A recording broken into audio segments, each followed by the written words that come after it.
The tea is very strong. It is. It's going to probably put you right to sleep. Don't worry about it. Have fun. Too many people take life way too seriously. We are here to love and have fun. Or are they?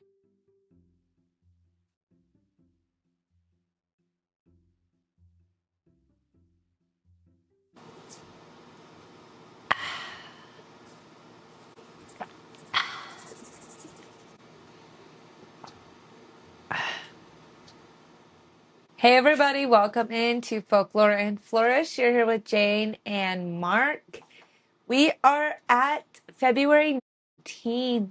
We are reaching the end of week 3, Love Lost and Found. February is all about our week of sacred bonds, the beloved and the binder. We are in, like we said, Love Lost and Found. Today is all about the forgiveness.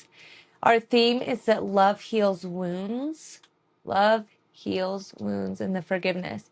So today we were going to look at forgiveness through 4 different folklore stories as usual.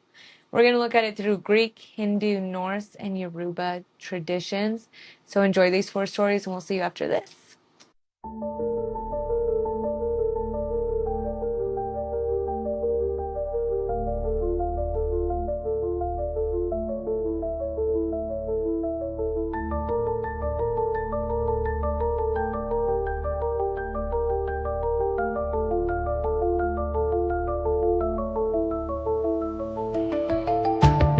Before we begin, I want to take a moment to honor the cultures behind the stories we are about to explore.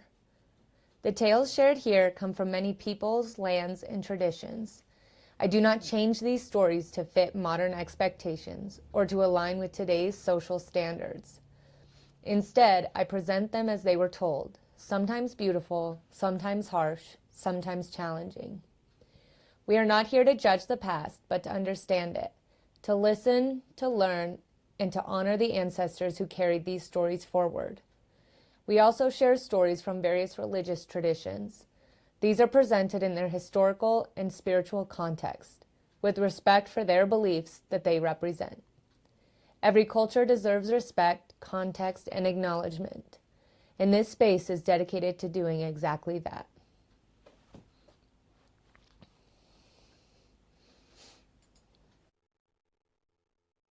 Story 1.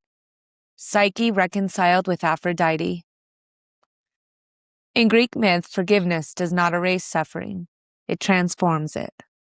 Psyche, once a mortal princess, had endured trials set by Aphrodite, goddess of love and beauty.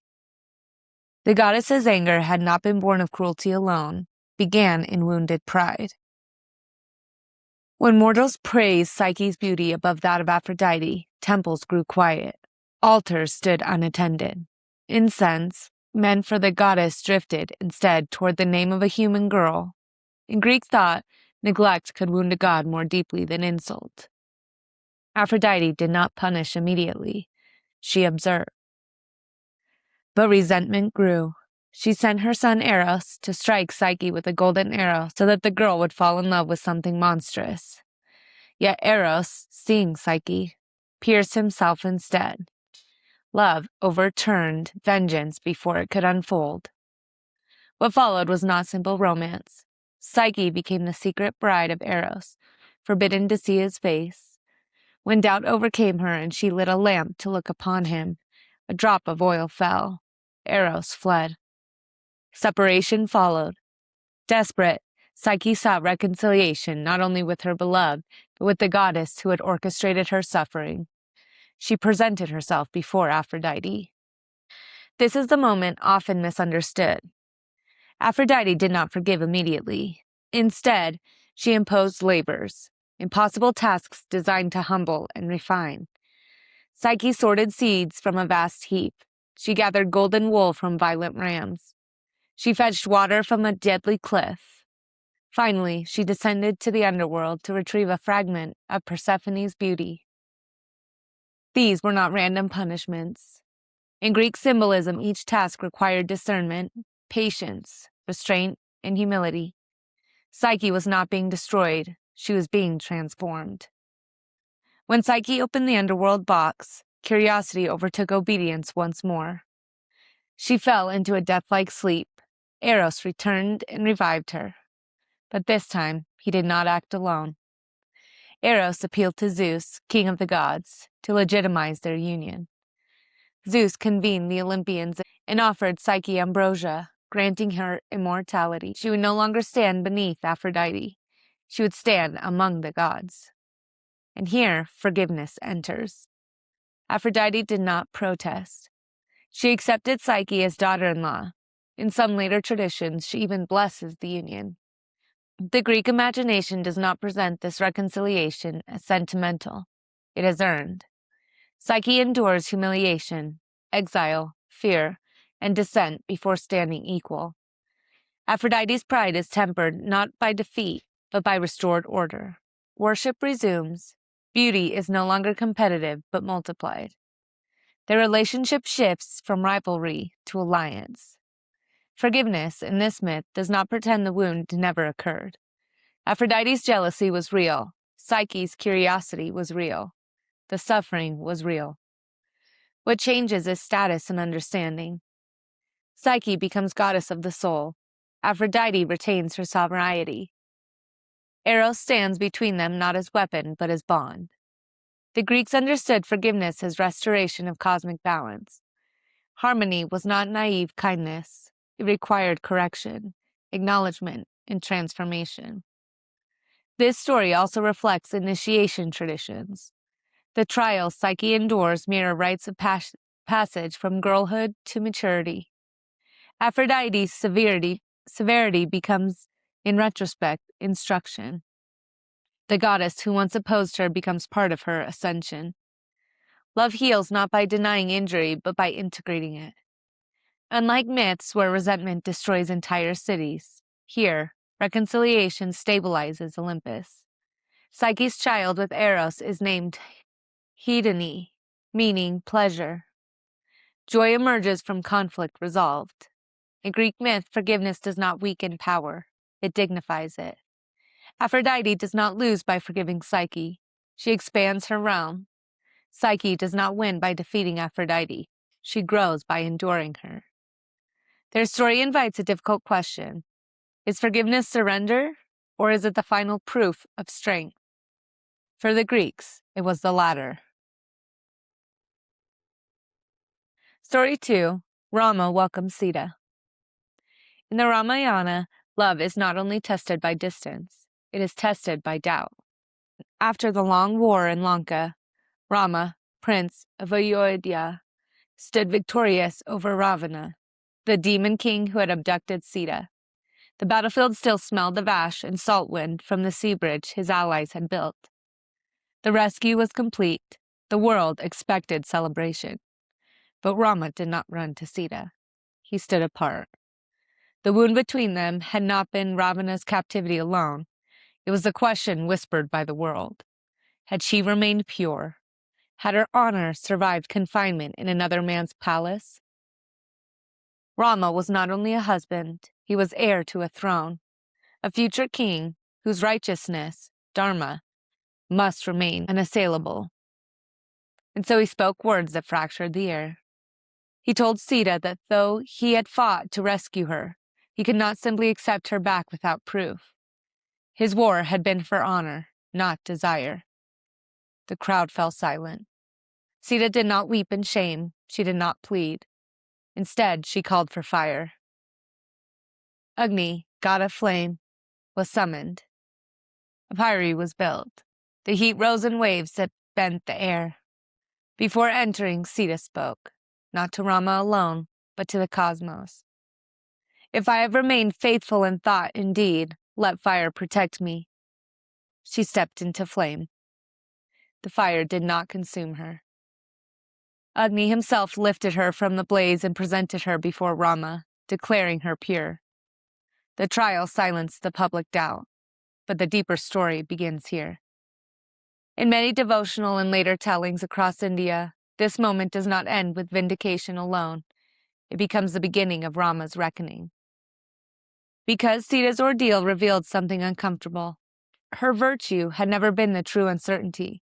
The fracture had been Rama's fear of failing his role as king, fear of losing moral authority, fear of gossip becoming rebellion. Rama, bound to Dharma, had chosen reputation over tenderness.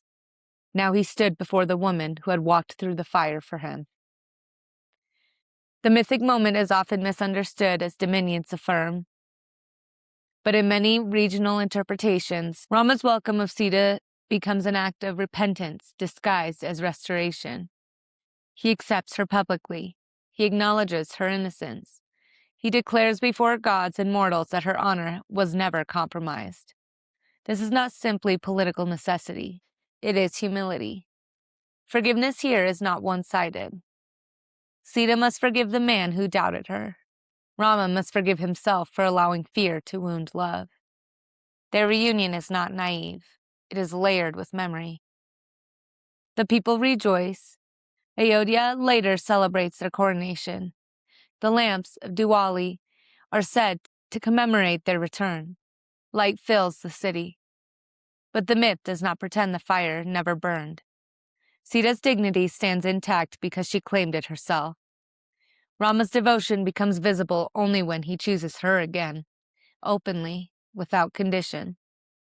In some later traditions, especially in devotional retellings, Rama is portrayed as deeply grieved by the necessity of the trial.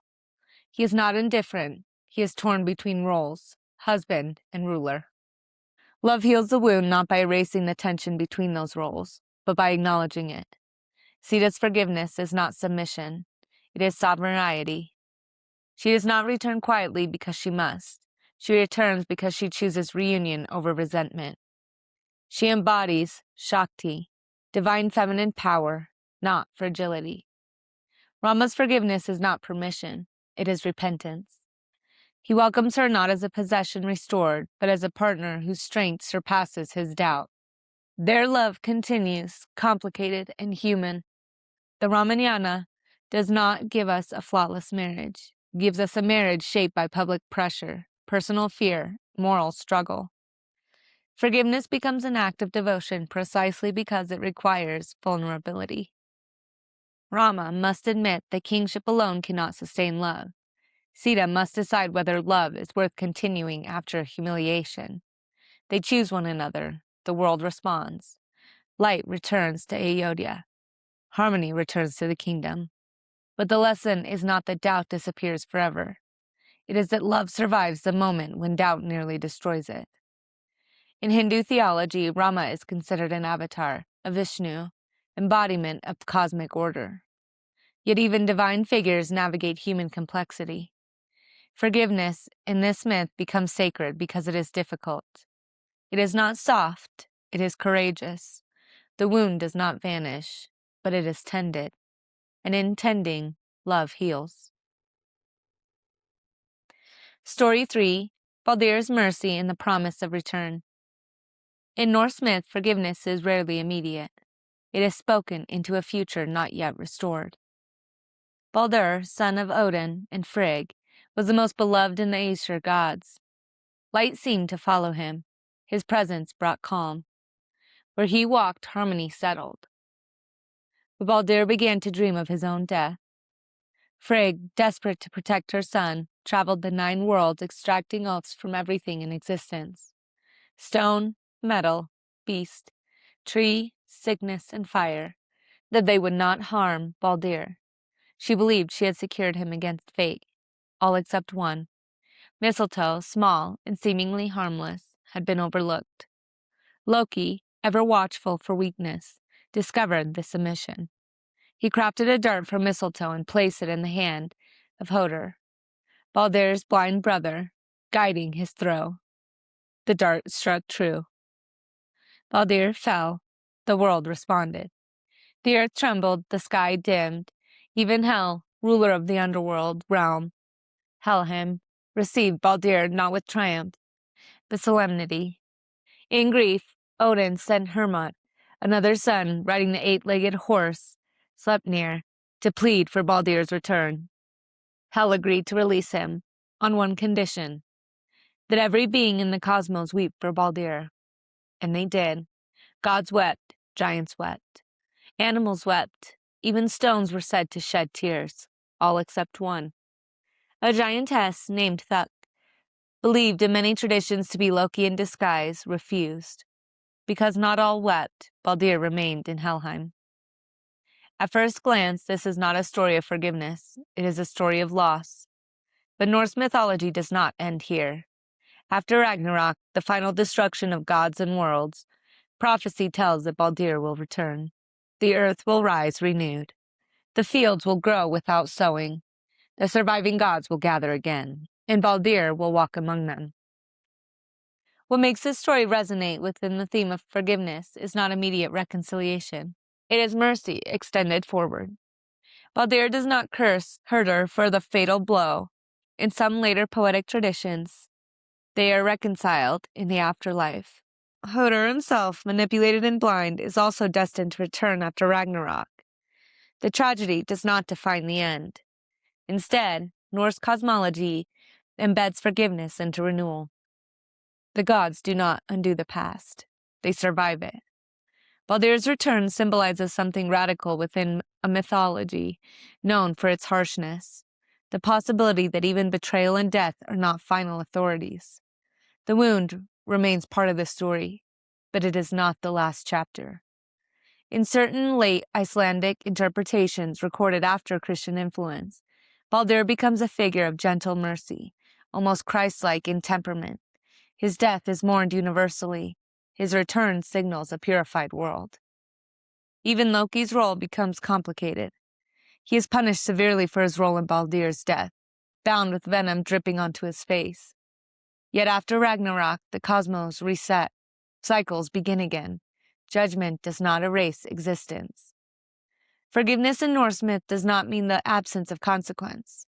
It means that consequence is not eternal. Baldur's mercy lies in his stillness. He does not demand vengeance. He does not call for revenge from Helheim. He waits. And in waiting, he becomes promise. The gods who survive Ragnarok gather in a field called Idolval, where they rebuild. There they remember. Baldur and Hodor return together. This detail matters. The brother who was used to kill him walks beside him. The manipulated and the slain stand side by side in the new world. This is the forgiveness not as emotion, but as restoration of relationship. In Norse culture, honor and vengeance were powerful forces. Blood feuds could last generations. Yet myth imagines something beyond feud. After destruction, the survivors do not resume old grudges. They begin again. Baldur's mercy is not loud. It is prophetic.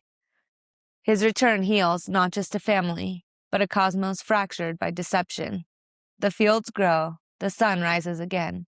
The new hall stands, brighter than the old. The Norse imagination does not pretend that suffering never occurred. Ragnarok still happens. Fire still consumes. Wolves still devour the sun and the moon. But from ash rises something cleaner. Forgiveness in this myth is cosmic scale, not apology, not embrace, but continuation without revenge. Baldur's death could have cemented eternal wrath between brothers. Instead, the prophecy of his return ensures that even the gravest wound will not define eternity. The Norse did not shy away from inevitability. They believed even gods would die. What they dared to imagine, however, was renewal after collapse. And renewal requires letting go of vengeance. Baldur's mercy becomes part of the architecture of the next world. When he returns, the light that once followed him shines again. Not naive light, not untested light. Light that has known darkness and is not extinguished. In this myth, forgiveness is embedded in fate itself. Not because harm was small, but because harm was not allowed to be final. Story 4. Oshun restores love. In Yoruba tradition, forgiveness does not arrive quietly. It returns like water after drought. Oshun is the Orisha of rivers, beauty, fertility, and sweet waters. She is grace embodied, gold-bangled, and honey-voiced. But she is not softness without strength. She is power that nourishes. In one sacred narrative from the Yoruba people, present-day Nigeria, the male Orishas once gathered to shape the world. They believed themselves sufficient. They carried thunder, iron, wind, and fire. They spoke loudly and acted quickly. But they excluded Oshun. They dismissed her presence as ornamental, unnecessary to the work of creation. The world responded immediately.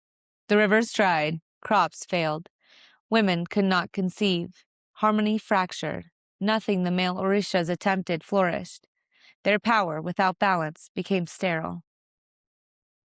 They returned to Olodumare, the supreme divine source, asking why their efforts bore no fruit.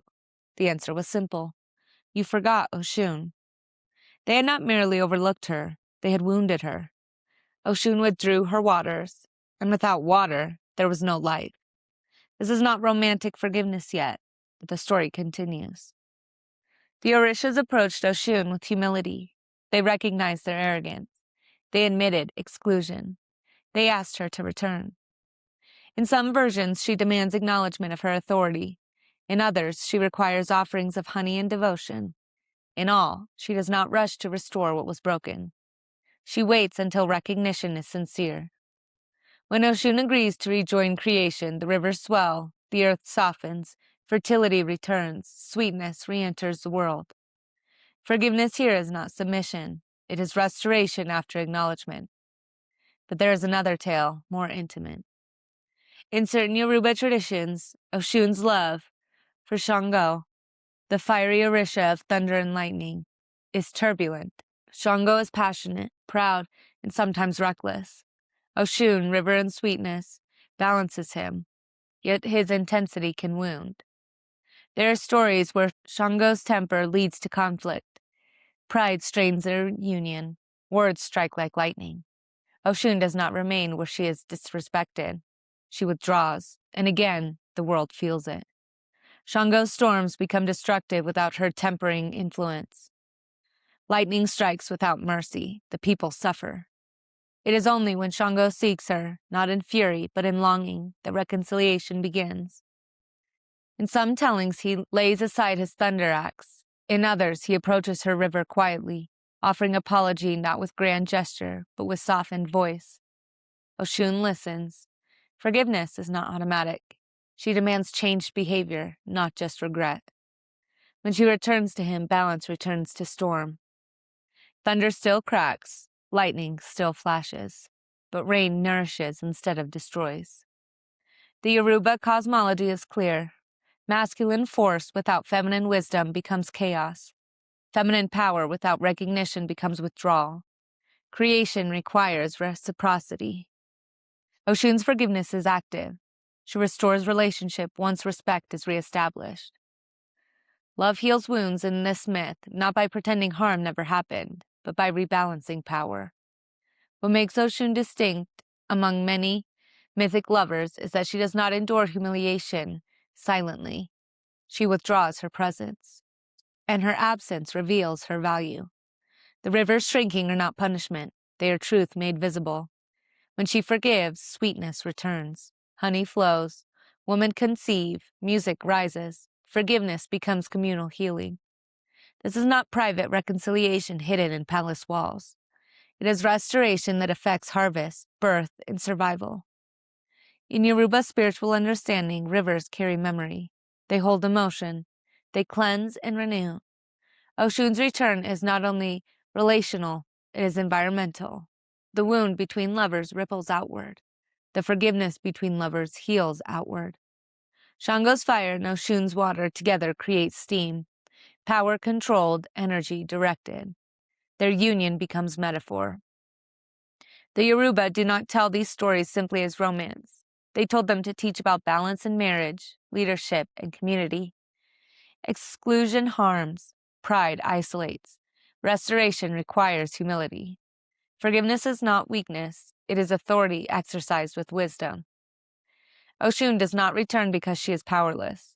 She returns because she chooses to sustain life. When she steps back into the riverbanks beside Shango, the water does not rage. It flows. The sky does not explode. It rains. The people rejoice not because conflict never existed, but because balance has been restored. In this tradition, forgiveness is devotion expressed through return after rightful anger. Love heals wounds when respect is renewed, and the river, once dry, runs again. Hey everybody, welcome back in. You're here with Jane and Mark. So today is February 19th. It is all about the forgiveness, and our theme was that love heals wounds. So our daily thread for today: across these traditions, forgiveness is not weakness, but restoration of balance. Psyche endures trial until love replaces rivalry with respect. Rama and Sita confront doubt and choose reunion over pride. While Dur's prophecy promises reconciliation beyond even death, Oshun withdraws her sweetness until humanity invites her return. Love heals wounds not by forgetting harm, but by returning with dignity and devotion. So story one. So we've seen Psyche going through all of these phases. So the lesson is that forgiveness is an act of devotion. So in Psyche's story, who she needs to be forgiven by is Aphrodite, right? So in the Greek mythology, that's pretty hard to get a deity, a goddess, to forgive you, especially Aphrodite when it came to something like beauty. Right. So she was being disrespected because people were praising Psyche and giving like gifts and worship to her. Right. So she had to forgive Psyche for Eros's sake, but was kind of difficult for her. It said that the important note for this one is that in Greek mythology, forgiveness is rarely immediate. It follows recognition, endurance, and transformation.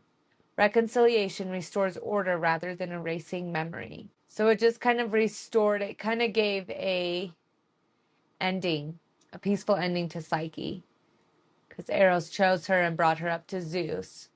So there was a lot of forgiving by the deities for Psyche. What do you think about that? Like, why Psyche? Why in Greek mythology is Psyche the one that is rewarded with forgiveness? I've been looking at them for the past couple days more in detail, like specifically the Greek women. So that's why I'm asking. Understandably, and I know why. Right. I just meant for like the viewers, but go ahead. What was I gonna say?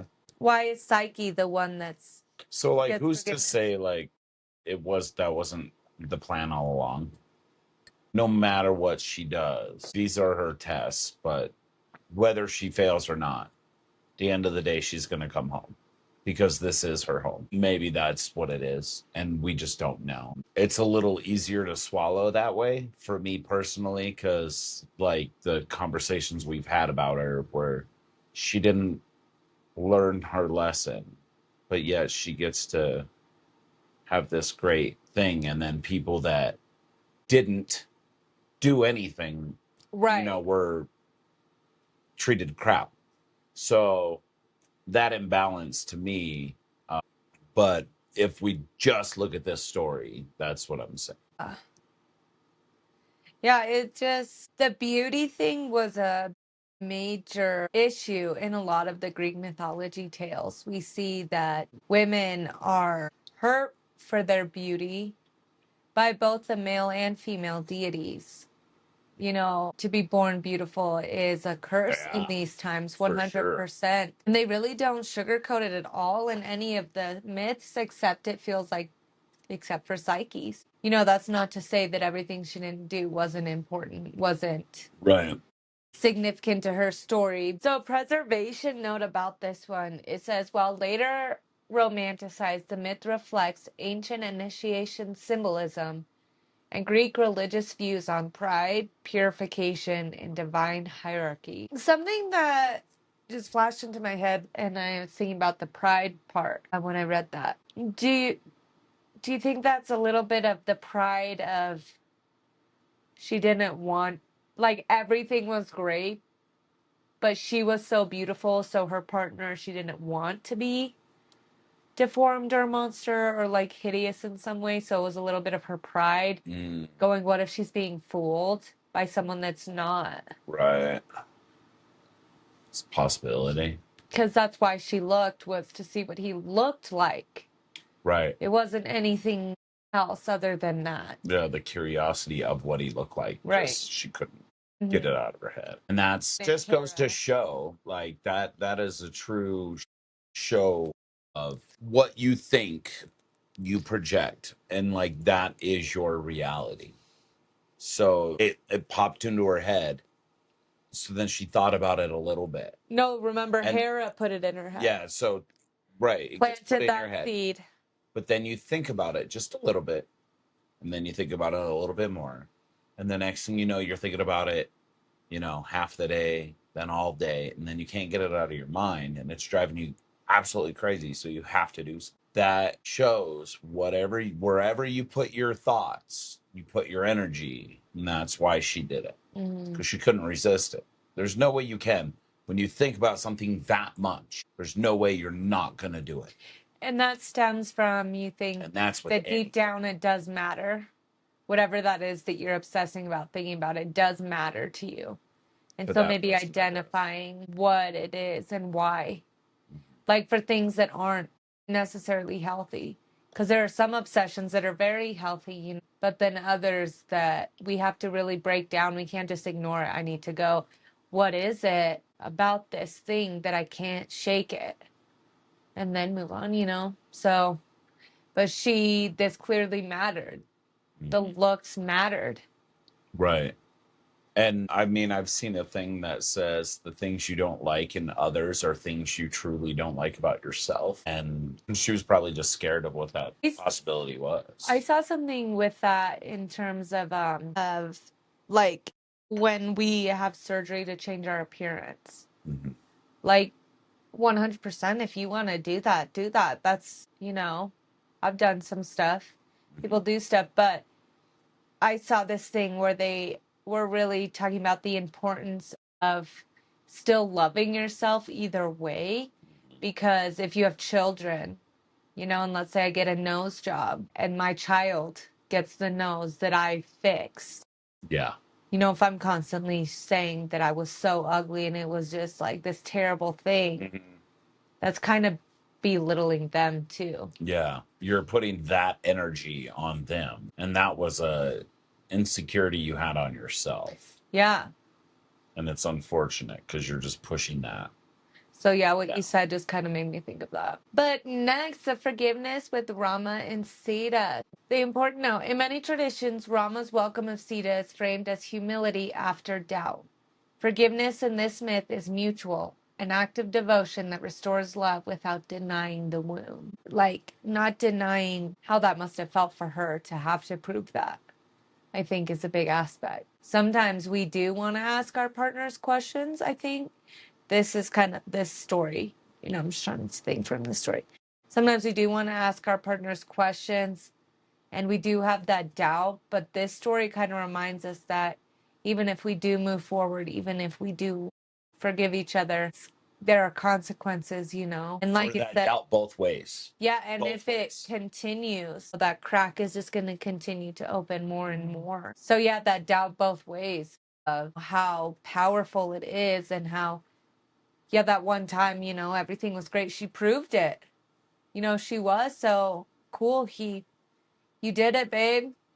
We're good both ways. We never asked, again in this telling of it.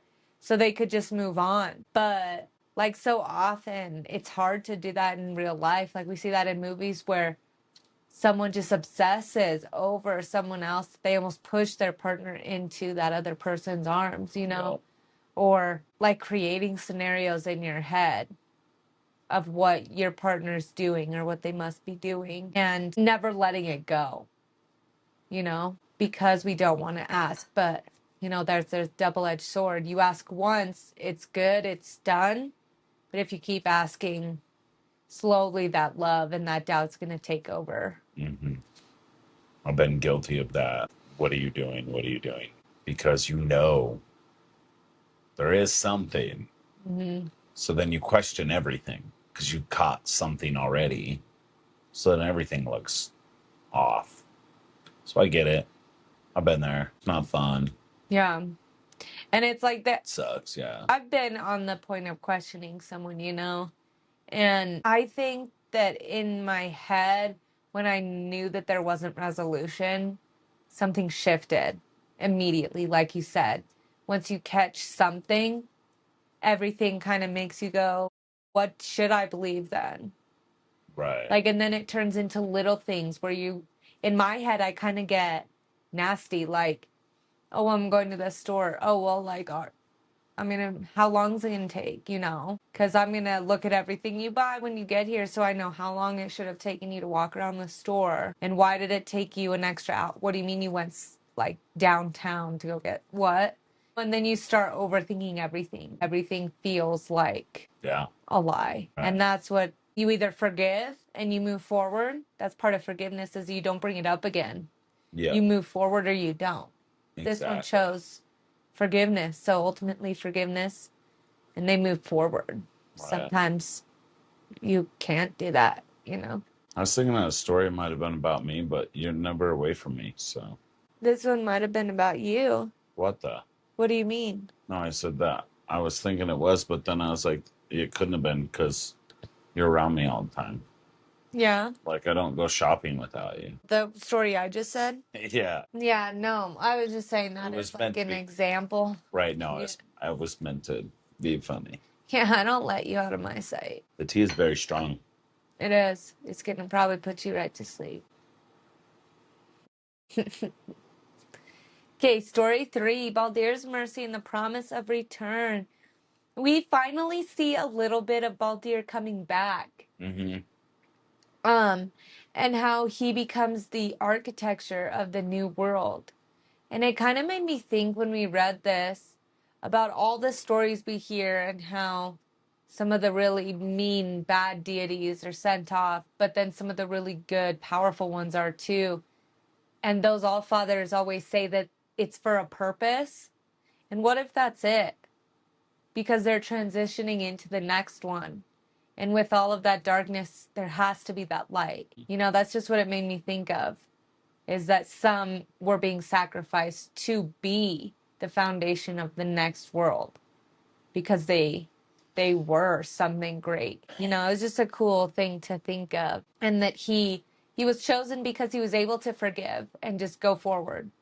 He wasn't going to live in his death or people weeping, or was it Loki disguised all this or that, you know, blaming whoever he wants to. It's just, it was a new day.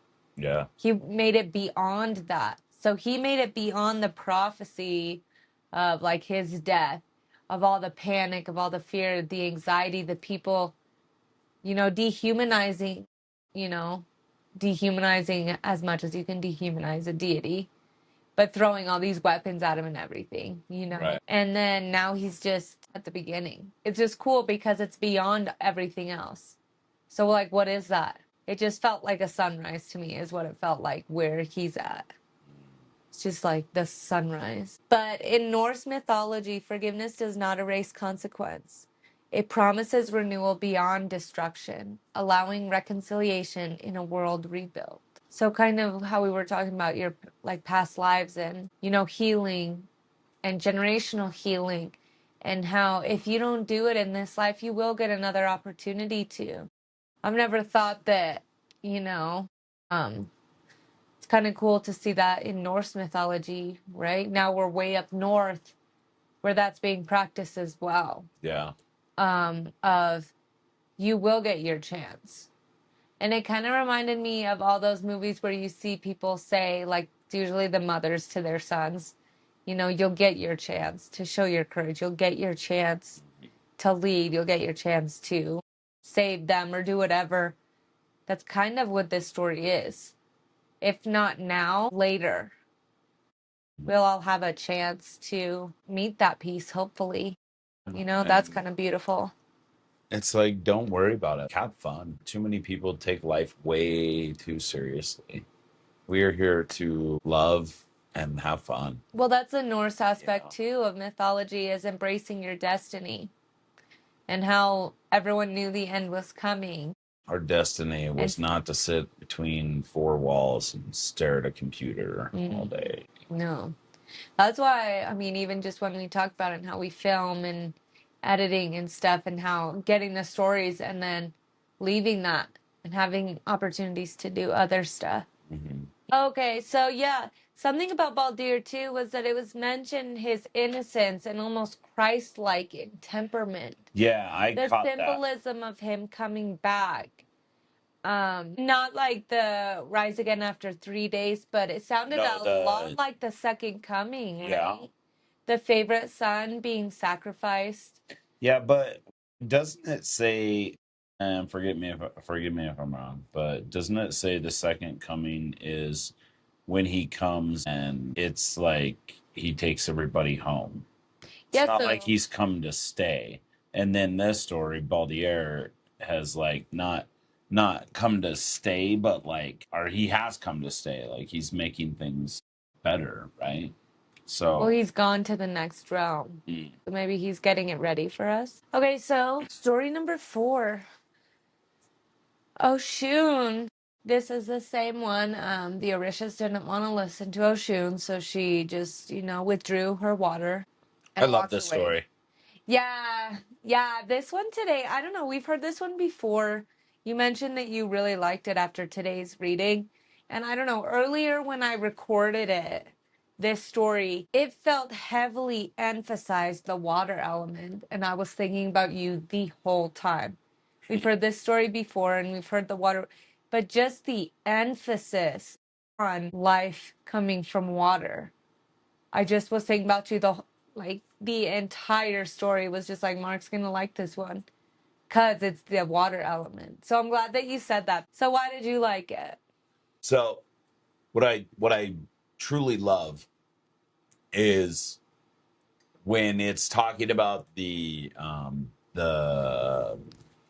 male energy, Yeah, female Shango energy, and so Shango is fire, Oshun is water. right? And it's like, why is nothing working? When they're like, why isn't it working? And they're like, well, because duh. Like that part when it was saying, well, you forgot all about, like, not just like we're like kind of like whatever. No, you totally just were like, don't need you. Well, there you go. There's your sign. I loved that part of the story. That part of the story I was like, yeah, that's what you get. But what I liked is when they had to come back and talk to her and like pretty much like tail between the legs, and they weren't afraid to show, yes, we realize what we did was wrong. We are ashamed for the most part. They, I believe, were. And she forgave. And instead of being like, I told you so type of stuff, she just was like, okay, and then moved on. That is what I loved about it. Not it wasn't vindictive. It was just like, okay, let's move on. Kind of that acknowledgement that both are needed. You see in the cartoons and I guess just a bunch of different shows that the idea of women moving on and not needing men, or men moving forward and not needing women, but the dangers of that, because there's so much to appreciate about both sides. Like this story says, both sides are needed. Because Oshun couldn't do it by herself, otherwise she would have. Exactly. She knew she couldn't do it by herself, so she just withdrew because she knew they couldn't either. Right. And she was allowing them to see that. And it was funny because while I was listening to it and thinking the thoughts that I was just seeing the yin yang symbol the whole time. And then even while you started talking, I was seeing it again. One thing I truly love about this, and then to add to what you were saying about the woman element, is I had just saw, like, I watched a ton of Gaia videos, right?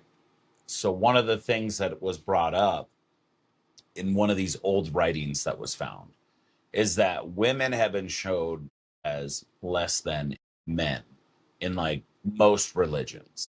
They're like, the man is the priest, the man is the rabbi, the man is the this, the that, the this. Women are nothing. Right. Pretty much every aspect of everything.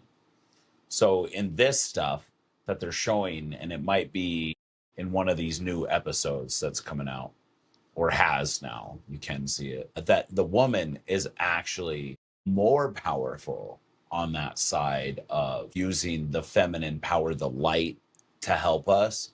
And because we've smashed that and pretty much said, no, you can't be the more powerful one within this side of spirituality because you have natural sin every month or whatever the reason is. Right.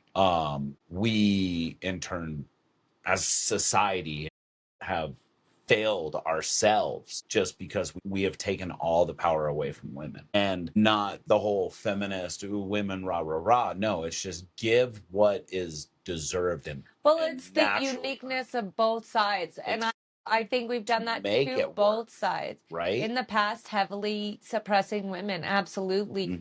In the current era, I think it's heavily suppressing young men. Like, I truly believe that it's flipped, and I'm saying not like nearly as long as women were put down, but I think my generation of men were not allowed to be men. I think that they really weren't. I think there's a heavy focus on us women getting ahead and our growth and our strength and our independence. And the men were kind of just expected to live up to the women, creating strong women and then not doing the same with the men, kind of caused that imbalance. So, like what you're saying, I think you're absolutely right of like both sides have their unique qualities. And it's important that that power is with them and that we share it though too, because like we've seen the Avatar cartoon, the waterbenders, the women are healers and they heal with the water, but later on they like have some men that do it or some boys, I think.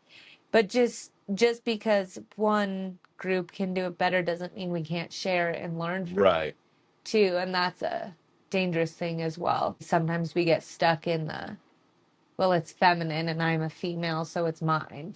And that's the thing is, if we're fighting about it, who should and who shouldn't and who's right and who's wrong, we've lost already. Right. As soon as there's an argument or a disagreement, yes, a disagreement about it, there's a loss. Because if you're not in harmony, then obviously you're disagreeing about something. I just don't understand walking into a conversation, you don't. There's no resolution. Like, you're not trying to learn. You're not trying to, like, just when people sometimes walk into fights. No. But something I did want to bring up with this one, too, is that we didn't see this one before. Shun is water, right? And her yin yang is with Shingo's fire. So that explosion and that explosive personality with the calming one, and how in the thing it says that the Yoruba do not tell these stories simply as romance. They told them to teach about balance in marriage, leadership, and community. Exclusion harms, pride isolates, restoration requires humility. Kind of that yin and yang of total extremes, but total extremes being pushed out is just as bad. Like how we were talking about, like fighting over one side or the other. This is also saying like exclusion in any way is harmful. So is our pride. Sometimes all we can do is try to like think like Oshun and just take a step back and know that the world does require all of us. The world will require all of us to be kind and loving, because at the end of the day, if we're not, it's just like the end. Like all it's going to take is the buttons to be pushed, and the only people that are going to really suffer are the people that I don't think are causing the harm in the first place. But then again, if we're all just following along. But the important note in this one as well is that forgiveness restores balance rather than erasing conflict. So it doesn't need to be, like you said, vindictive or, okay, well, get on your knees and beg me to help you then, or apologize, or, we messed up, so now I have to go kiss their butt and be fake about it.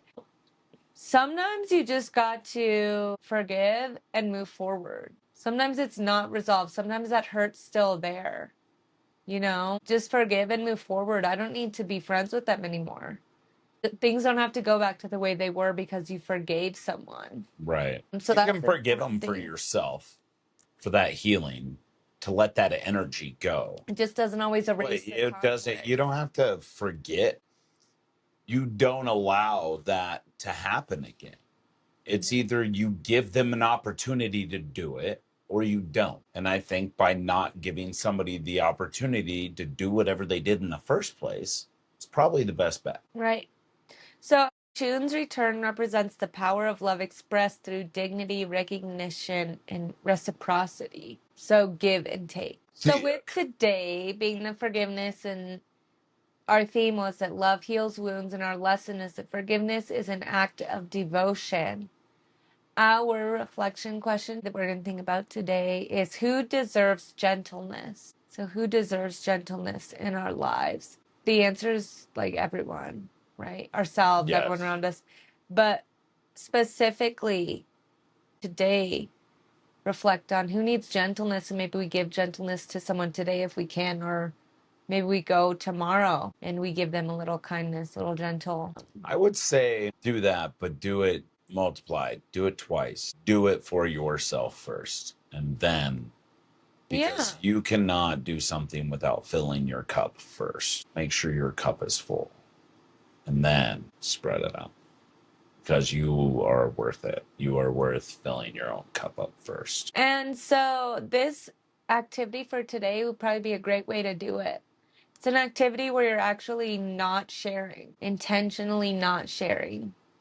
So we're going to forgive one small thing today, consciously and without announcing what it is. So we are just going to forgive something today, one small thing, and then just let it go and move forward. But yeah, we're not going to share. I like that because then it's all about the forgiveness. Right. Nothing else. Yeah. It's simply a task for myself to do. And I'm the only one that will know if I truly did it or not. Because if I bring it up again, I clearly didn't. But keep in mind, this is one small thing, something that doesn't need to be discussed, right? And then we're going to walk away today remembering that love heals when forgiveness is chosen as a sacred act. So when forgiving isn't a behavioral repetition, but it's a sacred act, right? I certainly don't want to be in a relationship where you're having to forgive constantly and it's one-sided, not that it ever really is, but if it's like 9-1, but also want to be in a relationship where someone will forgive me for the things that I'll mess up on, which I'm sure I will. Because that's kind of the fun thing too, is that sometimes we still get to learn new things about ourselves or about our partner, like things we do like or we don't like. So there's that too. And it takes making mistakes and being forgiven and forgiving others along the way. Yeah, do everything with love and joy and pass that along, and with a little bit of humility, with grace. Like when something's going on, and who cares if it's crappy, like smile about it. It sucks, I know, but like it sucks for a reason. So if you flip it, and instead of being like this sucks type of excitement, just like this is exciting, I wonder what's going to happen next, and change that, your day's going to change a little bit. Man, today has sucked, everything's going bad. But then if you flip it and be like, it sucked because this and this, man, that's cool. I wonder now what. Starts with forgiveness. Forgiving yourself for whatever was making it suck, even like mindset wise. Yeah. There have been days where I've literally woken up and I've immediately gone back to bed. So I'm like, no, don't like the energy I just woke up with. But then when I lay down, it's just like I have to calm myself down because I don't want to go to sleep thinking that sleep is just an escape from, my own emotions. But then I have to go break it down to like forgive myself.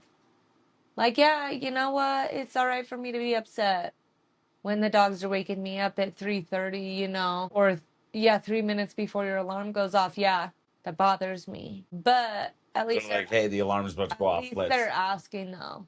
Yeah. It's time. And then I'm like, but at least you asked, so I'm happier with it. Yeah, because then you don't got to clean it up. Everything happens for a reason.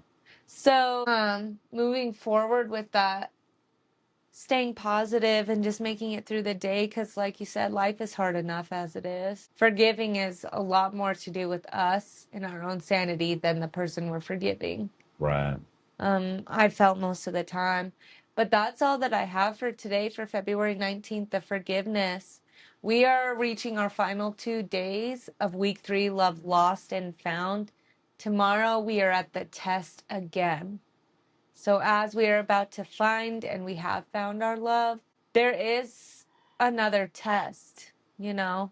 We don't want to be too eager to just assume we're forgiven, to assume that because I'm here, I've won you, or because you've shown up, you're deserving of me, right? So now we're being tested. Is it real? Are you honest? You know, because that's something too. Sometimes we fight for something because we think we really want it, and it's like, not this time though. But all of tomorrow's stories are happy, so where are they? Thanks for joining us today at Folklore and Flourish. We'll see you guys tomorrow. Thanks, guys. Love you guys. Have a good one. Thank you.